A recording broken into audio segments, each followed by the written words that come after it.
These are the ruins of a dying culture, the American shopping mall. But to understand how we got here, we must first take a trip to the past.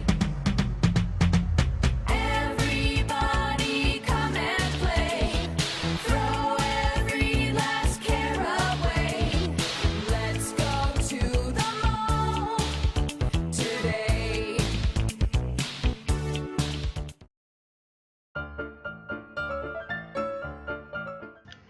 The traditional mall was once part of the American dream, where community, comfort, and capitalism could come together all under one roof. It's easy to forget that 67 years ago, shopping was a drastically different experience. With the suburban boom of the 1950s, consumers were looking to avoid trips downtown to individual shops where parking was becoming difficult. This led to the birth of the first mall, called Southdale, in Edina, Minnesota, a suburb of Minneapolis. We're in suburban Minneapolis at the Garden Court of the Southdale Regional Shopping Center. Here, springtime is perpetual because the center has year-round air conditioning and because its contemporary version of the Old Town Square is covered by a roof.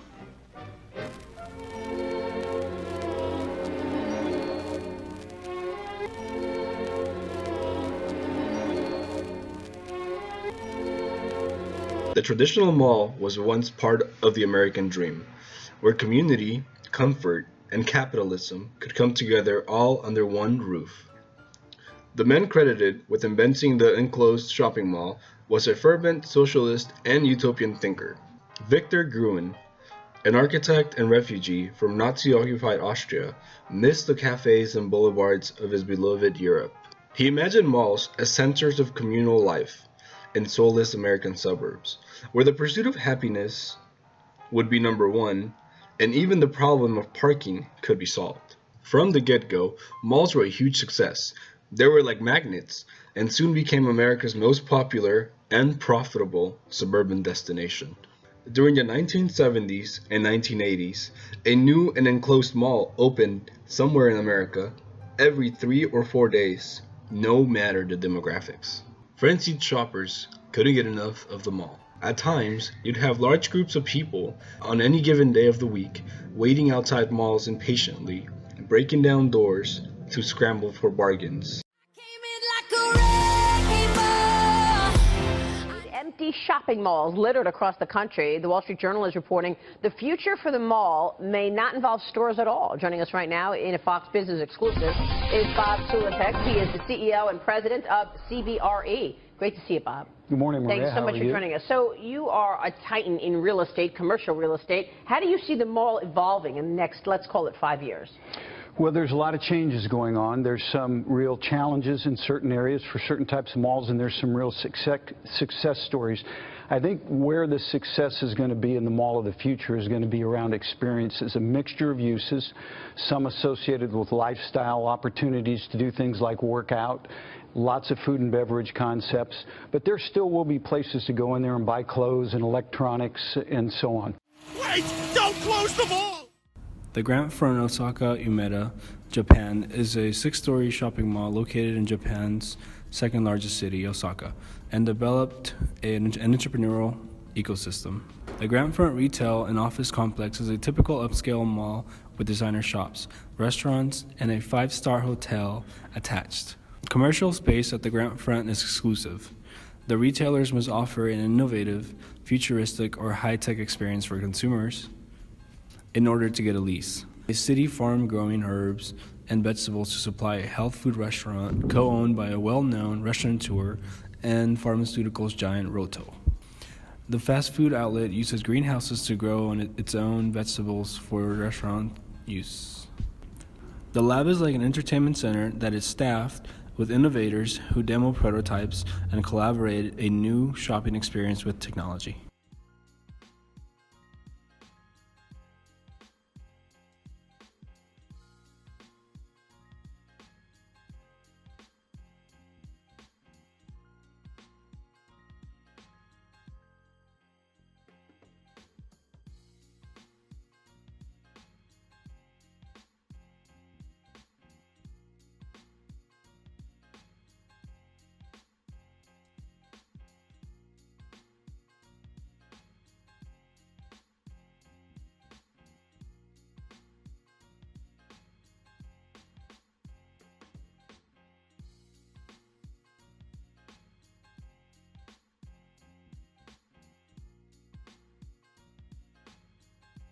According to our research, in-store shoppers prefer shopping in person for a number of different reasons, whether to see, feel, and try on clothing, or for the immediate access to have the item, as well as to go for the experience and hang out at the mall with your family and friends.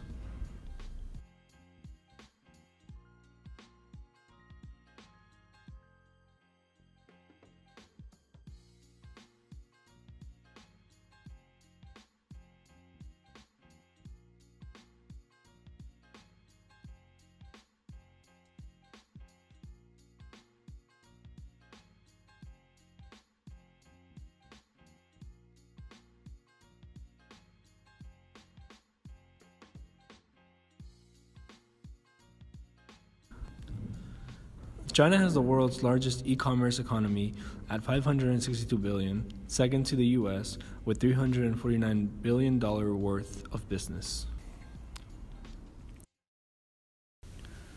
Online shopping started in 1995 when Amazon and eBay launched. With the internet becoming more commonly used, online shopping became very popular. From being a $131 million industry in 1995 to becoming a $1.5 trillion industry in 2017.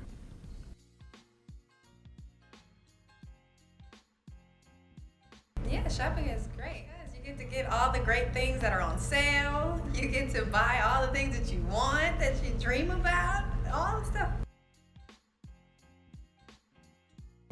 You can shop anywhere online. You can shop in your classroom, in the bathroom, in the shower, like everywhere you go, you can shop online. It has its ups and downs, but as far as knowing what you want, getting on there, and purchasing, it's a little easier. It's less of a hassle to drive to the mall and walk around to the store. You can just type in the store name. It's lazy, but it's easy. After conducting our own survey, we found that people have bought more online during the last 6 months rather than in-store. A lot of the online websites, they have the measurement tool. So if you know your personal measurements, getting the clothing online is easy peasy.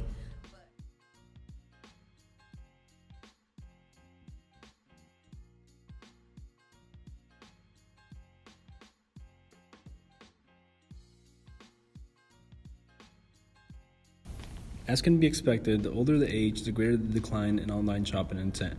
Globally, Generation X respondents make up about 28% of those willing to make a purchase online, and baby boomers make up about 10%.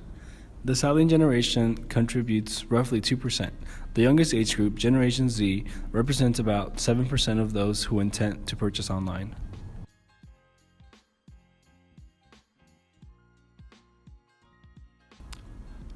According to Forrester data, online shopping will increase in sales from $1.5 trillion in 2017 to more than double to $2.7 trillion by 2020. It's got to become a destination type of atmosphere where people want to bring their children, you know, they want to have events, virtual realities, etc. I think, Bob. Is that what you're seeing? Yeah, I think some of those, and Bob, you're referring, I think, to some of these malls and anchors where Yes. the malls are considered dead malls and so on and so forth. I think there'll be some repurposing of those malls, but I think more likely those malls will be eliminated. They're on great property, big footprints, and I think you'll see these new mall of the future type circumstances evolve. Yeah. Some of them will have residential, for instance. Well, what's the thing? What's the inputs that you use? And if you think about the inputs that we used to have, let's say if we were to have bought an appliance 10 or 15 years ago, what would you have done? You could have asked your father-in-law for information. You could have gone to the store. I suppose you could have ordered a CD-ROM at some point. I can tell you that shoppers use an average of about 10.4 sources before making a decision. And that's true for high and low consideration. My life's complicated. I'm busy. I don't have a lot of time. So please make it easy for me. Don't make me work for deals. Don't make me, go take care of all of your sweepstakes. Don't make me count points. Don't make me collect bottle tops. I'm not interested. If I shop you, you should know who I am, and you should be good to me. And if you're not, I'll take my business elsewhere. Lay bare the walls of the retail store, right? Tear those down, grab the data that's floating around us in the air, shoppers commenting on products, shopper reviews of, different stores that they like and don't like. And if we can do this, we move as marketers from a place of manipulation and gimmicks and celebration to a relationship that's a lot more about listening. I don't have to guess what your needs are. I don't have to trick you. I can just simply listen to what you're doing and respond in kind. And that, my friends, is the future of retail. Use the Amazon Go app to enter. Then put away your phone and start shopping. It's really that simple. Take whatever you like. Anything you pick up is automatically added to your virtual cart. There's still a sizable portion of people that would still rather shop at a physical store and receive goods immediately. Because of this, Amazon has introduced a service that allows for same-day delivery. As many as 25% of malls will close by 2022. Malls with options other than shopping, such as gyms, restaurants, daycares, etc., are proving to be the most successful in drawing of crowds in. Has introduced smaller one-stop shops concepts such as Target Express to include everything in a regular sized store in a more compact location, making it easier to find products.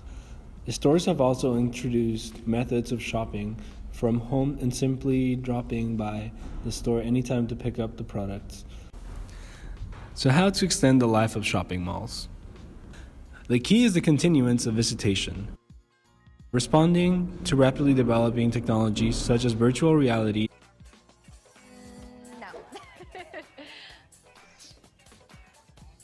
Some destination malls are already considering designing entire districts as hackable and playable, food and drink, entertainment, and retail.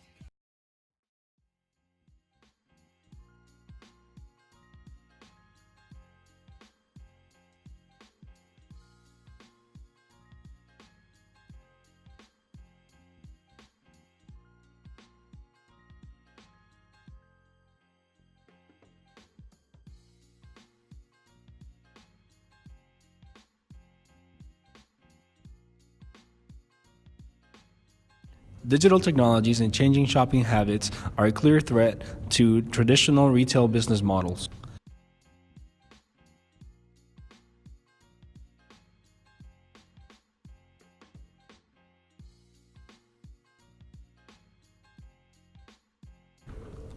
But there are positive ways to respond to these trends, to embrace these opportunities. It means rethinking the role of the shopping mall and adapting its strengths to